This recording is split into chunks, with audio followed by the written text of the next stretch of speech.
Eso sí.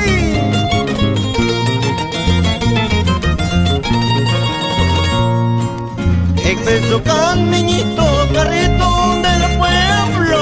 Expreso Caneñito, carrito del pueblo. Llévame de esta tierra hacia Chumbivilcas. Llévame de esta tierra hacia Chumbivilcas.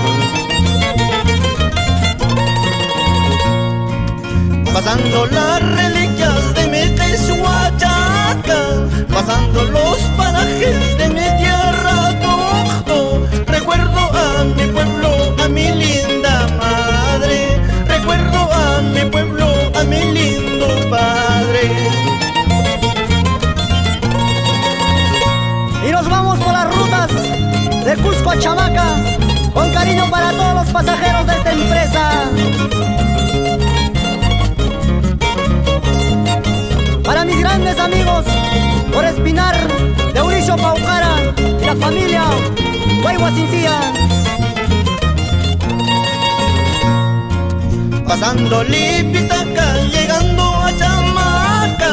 Pasando Lipitaca, llegando a Chamaca. Al verlo a mi padre me puse a llorar. Al verme a mi madre me puse a llorar. Carrito Caneñito, has de volver pronto. Expreso Caneñito, has de volver pronto. Quiero olvidarlo, esa pena que tengo. Quiero olvidarlo, esa pena que tengo.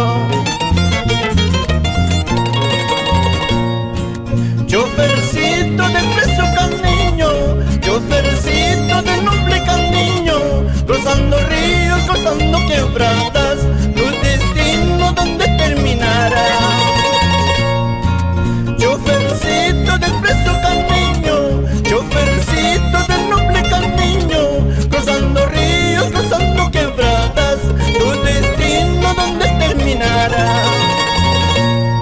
Con cariño para los choferes de Noble Caneño y Expreso Caneño. Vamos a Eusebia Huilca para ti, que dice mi amigo David Puma. Nos vamos por esta tierra de canas. Eso sí.